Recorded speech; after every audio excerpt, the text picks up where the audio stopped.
The Chicago Bulls lose in blowout fashion to the Boston Celtics in their fourth and final in-season tournament game. We're going to talk about some of the things that come out of that game, some of my thoughts, things like that. We're also going to talk about comments from AK and Billy Donovan on taking responsibility over where this team is, and the Chicago Bulls get 2 games added to their schedule since now they're officially out of the in-season tournament. We're going to talk about all that and more right after this.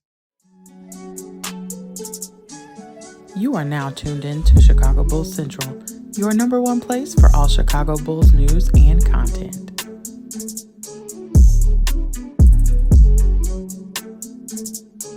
What's going on, Bulls fans? Welcome to another episode of Chicago Bulls Central, your number one spot for everything Chicago Bulls related. I'm the host, Haize, but more importantly, you guys can follow the channel at Bulls Central Pod on every single social media platform we happen to be on. With that being said, let's go ahead and get into the content for today. So the Bulls go 0-4 on their road trip, which, shouldn't be too surprising with how the Chicago Bulls have been struggling, and things just keep getting worse. We have not seen the bottom of this team yet. Let's be clear here, right? I know this sucks. It's disappointing. We sit in a place where I say that we are just shockingly bad to a degree, but it can get much worse than this. And the Chicago Bulls have a stretch going on where they can lose way more games. We're talking about by the turn of the New Year's, the Chicago Bulls could literally be like 7-22. That's very close to where we can be as a team by time we get just to January, the new year, if not much worse than that. We talked about the schedule already on a couple of episodes, so I'm not going to necessarily get back into that. But when you look at this loss against the Boston Celtics, giving up 23 pointers. In the last 2 games, the Chicago Bulls have got 21 3-pointers. I'm sorry. The Chicago Bulls have given up 46 3-pointers in 2 games.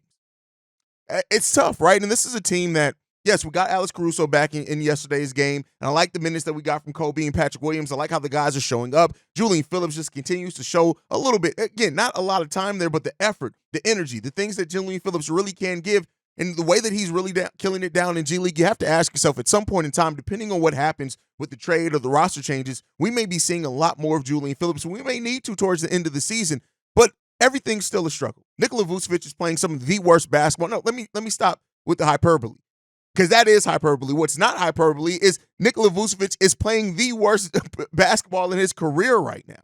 Like, he's inept defensively. He's inept offensively. He can't hit shots. He looks like, again, this as a team, this team is completely checked out. And I think it's all for different reasons, right? DeMar DeRozan puts up a decent stat line, 7-14. It's fairly efficient shooting, 19 points, 6 assists, 2 rebounds. Yeah, it's a solid game from him. Patrick Williams goes 14 points, 6 of 10 shooting, 7 rebounds, 2 assists, 1 steal, 2 blocks. That's how you kind of want to be Patrick Williams to be active, right? Kobe White, 7 of 12 in this game, 19 points. He goes 3 of 5 from the three-point line, 3 assists, 1 rebound. And then you got Zachary LaVine, 1 for 9 for 2 points, 4 assists, 2 steals, and 2 rebounds. Zach and DeMar both end up leaving this game with injuries, respectively. Injuries for when it comes down to it. You could take it or leave it on however you feel about it. But this team is collectively checked out. And for anybody who's doubting, like I said, I think it's different reasons for different players. I think when you look at Zach, P. Will, things like that, they are fighting and competing pretty hard. So I'm not going to necessarily put them on the list. But, if whether it's the Zach LaVine trade scenario and the team just kind of waiting to see what this team's going to look like, who's still going to be here when everything shakes out. With Vooch, I do think that it's a combination of him taking a step back, right? As far as just his skill set, he's on that decline. And then also the fact that he's not happy with how he's utilized or the coaching. We've seen it happen before. We've even seen Zach and Vooch get into a little bit of a verbal thing, right? So, yes, this team is collectively checked out. I don't think anybody who's still doubting if this team is checked out, I need to understand what you're watching and how you see the game, because, listen, this team is checked out of the game of basketball right now. You can say it's the coach, you can say it's the losing, you can say whatever it is, but this team is just bad right now. And no amount of skill, I think, is going to get it out here. This roster right now is putting up the same level of effort than a roster that Jim Boylan got out of Walt Lemon Jr., right? That we got out of Denzel Valentine to a degree. Like, Zach LaVine is shooting the same percentages as Denzel Valentine. Let that worry you a little bit, right? It just is. It's at this point, this team is DOA. They are dead on arrival. And I know that we are waiting for something to change and things like that, but at some point you got to have some type of pride about yourself, and this team doesn't have it. And so that means that the suffering, we are still in our season of suffering, and it's not going to go pass away anytime soon. Alex Caruso after the game saying this: there are 2 things that are mandatory in the NBA if you want to win games. effort and execution. If you miss half of that, you're not going to put yourself in a good chance to win. And that was from Alex Caruso. And listen, this team isn't giving effort, and they damn sure are executing right. And so, yeah, this is just this Boston Celtics came in this game and understood we can do whatever we want. We can lollygag if we want to for a couple of minutes. Go ahead and take a little bit of a breather because we're going to be able to get right back into this and beat the Chicago Bulls' ass. And that is exactly what they did, winning every quarter but the fourth quarter in this game. The Chicago Bulls also only scored 18 points in the third quarter of this game, squashing any hope that this team was going to come out after halftime and look any different at all. And, it just, at the end of the day, this is what this team is. And we can talk about the disappointments. We can talk about the things going into it, whatever it is, whether the players are checked out, whether DeMar and Vooch are actually starting to decline, whatever it is, right? We sit now in a place where this ain't going to change anytime soon. And I know that, I think the front office, as much as other fans are hoping that, hey, maybe when we do trade Zach LaVine, it fixes some things. Let's be clear here. Yes, 90% of the league becomes available to be traded. Or no, I think it's 90-something players become eligible to be traded in December 15th. But over 90% of the league is eligible to be traded after January 15th, meaning we could still have quite a long time left of seeing this Bulls roster and this type of effort. And the guys are all saying the right thing. Do not get me wrong. They're all saying the right things out there. But it doesn't match the effort that we're seeing on the court. So, again, you can fix your mouth to say anything, right? That's the saying that I have. But when it comes down to it, you got to show and prove. And this team is showing us exactly who they are. And it's time that we just recognize that this is what it is. The Boston Celtics, basically running up the score so they can get the points for the in-season tournament, which is definitely something that the NBA needs to look to change is, that points part of the in-season tournament. I just don't like that. Personally, I don't. So, it is what it is there. But, the hacker Drummond thing, Billy Donovan took issue with it. Joe Mazzulla apologized to both Billy Donovan and Andre Drummond after the game. So that's good to hear, right? The spirit of competition. But at the end of the day, the Bulls go 0-4 in this road trip. They go 0-4 in in-season tournament play. And listen, the suffering could continue for a while for the Chicago Bulls. Now, the Bulls got 2 games added to their schedule on this. So they now play the Hornets on December 6th. And then they at home, and then they play the Spurs on December 8th on the road in San Antonio. So now when you look at it, those are 2 games that the Bulls could win. So you get that added to the schedule. So now the Bulls have Milwaukee on Thursday. We got New Orleans Saturday. Then we got Wednesday against Charlotte, Friday against San Antonio, Monday again at Milwaukee. And so Denver, Miami, Philly. And so, it still doesn't change much. The suffering is going to continue for the Chicago Bulls team for a while. And it's not at any risk of being over anytime soon. And so, somebody has to take responsibility. And talking about responsibility, AK was actually interviewed by Boston beat reporters, and he said this: "We see what everyone is seeing, and we are just frustrated. We're disappointed. I'm not running from it.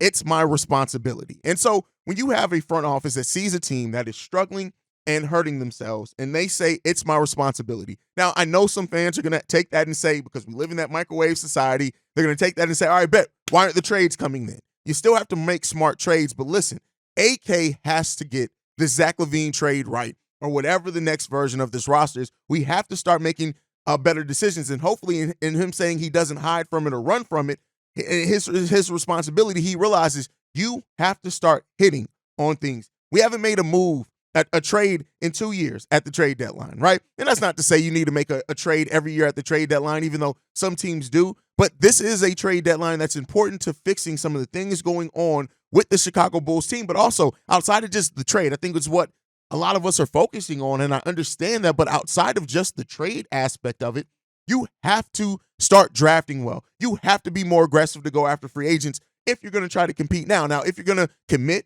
to being bad, doing what you said before, developing the young guys, because you have young players on this team that are starting to show something. Kobe White has put together 6 or 7 straight games of solid, in some games above solid production. Patrick Williams seems like he's starting to come around, which is why he stayed in the starting lineup, even when Alex Caruso's coming back. Ayo Dosunmu's been solid coming off the bench for you as well, right? But he doesn't really play a lot of minutes because you're basically splitting what would have been one role between him and Javon Carter as far as minutes, because Billy Donovan typically goes 9 deep. He's been going 10 deep to play both those guys. And, both of them are suffering from it. You got Ayo Dosunmu only averaging 15 and a half minutes, which I think that Ayo's play probably has shown that he can play more than that. And then you got Javon Carter playing 14 and 0.3 minutes. And to me, Javon Carter is playing bad. And whether that's because he's not playing more minutes to kind of get in rhythm, but you have to make a decision, and maybe the roster split or whatever kind of clears that up. But listen, while Javon Carter has done great things in his short time here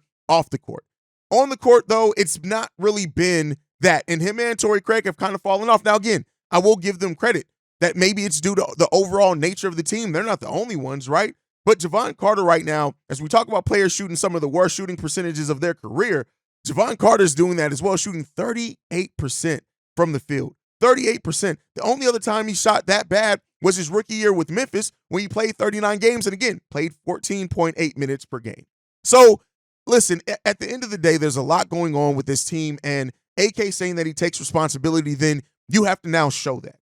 You said it, which is good. I'm glad that you got on there and said that. But listen, this front office and ownership says a lot, right? The coaching staff says a lot. But how you go about now taking this seriously, you have now been forced in a way to make changes to your roster that probably you should have been open to trying to make in the offseason rather than try to hold this thing together. And now trade value is probably going to be affected because of it, because everybody in the NBA knows this Bulls team is it has to make a trade, right? And so, it is what it is, the woulda, coulda, shouldas of it all. But drafting, you have to draft better. Now, I know we're playing bad in the season where the draft isn't projected to be a particularly strong draft. You got to really do your research, try to find the best player in that draft, right? And then you have to make smart moves. You have to get this Zach LaVine trade right. And I don't think there's too many people that are not saying and understanding that. You have to get this right, whether that means setting the foundation of the future of your team, whether that means getting a player back that can kind of replace some of what Zach brought or has a higher potential or ceiling, whatever it is, a young player back. In that case, like AK, that responsibility that you talk about, you have to actually go out and show and prove. The half measures don't count. I had a video on that. Actually, there are no more half measures from this front office. And that's what we have to see. We have to see a front office that is committed to getting it done and truly improving what's on the basketball court. But listen, there's enough blame to go around. And with that said, head coach Billy Donovan actually talked about taking responsibility as well. And we're going to go ahead and play that clip now. I just believe this first and foremost. I'm not going to go to ownership, front office, players. What do I need to do better? What does our staff need to do better? And I think, you had mentioned maybe some of the things about, like, is your message not getting through? You're getting off to these slow starts. Those are things, I'm trying to work at. So certainly there's certain things from my vantage point, as I look at it from a coaching wise, that we've got to be better in terms of trying to help the group. So yeah, I take ownership in this too, in terms of what I've got to do. I'm not obviously making the decisions that maybe Arturas is making or Jerry or Michael are making, and I'm not making the decisions on the court that the players are making, but I don't have control. Like, what do I have control of? What's my responsibility? Where can I get better? Where can I improve? And how can I help? And I always believe in doing that. So I own, I'm a big believer that you are what your record says you are. I'm not going to sit here and say, well, had a couple tough losses and, we could be 500. No, this is what we are. Yeah, I think we're all disappointed. The players are disappointed. Arturas and his groups are disappointed. Myself and our staff, we're disappointed. Ownership, everybody is. That's not, I don't think, anything that we don't share a commonality on. But once you get past the disappointment, the next thing is solutions. And so you hear Billy Donovan in that, just talking about, not worried about the players, that they have an aspect, not being responsible for what AK does, but controlling what he can control. And so I've said this, and I said this over on Locked on Bulls. I believe I said this over on a live stream here as well, is that when it comes down to it, to me, in my opinion, Billy Donovan is tapped out as a head coach for what his skill set is. He has coached this team to the best of his abilities. Doesn't mean that he's coached the team to the best of what this team can be coached to with a better coach, but to what he has. I truly think Billy Donovan is tapped into everything he has to offer as a head coach. Now, again, change of roster, different makeup, maybe that can change some things. But with this version of the roster, it's bad. And the coaching has been bad as well. And so I think when you have a roster that's limited, when you have a roster that doesn't have superstars, you make the argument for some stars, but not superstars. It doesn't put Billy Donovan in the best place. Billy Donovan is a coach that lets his players be them. And these players right now are struggling. But that does not abstain Billy Donovan from the fact that he is not a good basketball coach for this team. Now, with the team changing, maybe that changes. But it brings more light on the fact that Billy Donovan's job security and what he has here, as far as being as safe as what he is in his job, is a slap in the face to Bulls fans. It's a slap in the face to the team and the roster. And really, it's a disservice to the front office as well. You have a head coach here now that knows that Billy Donovan is not just to blame for this. Now, maybe the players do blame Billy Donovan and they no longer want to play for him, which leads to that being checked out. But if you are unwilling to move on to your coach and it's just not even a factor and not even something you're exploring, it's just, no, the coach is going to be here. We need to figure out a better way to change this roster.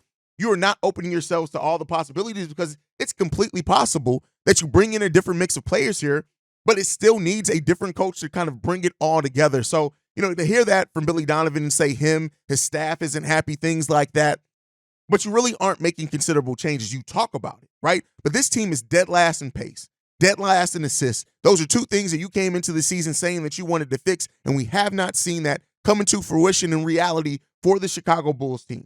The coaching has been bad. The players have been bad also. The front office has been bad, and the ownership, Jerry going Jerry.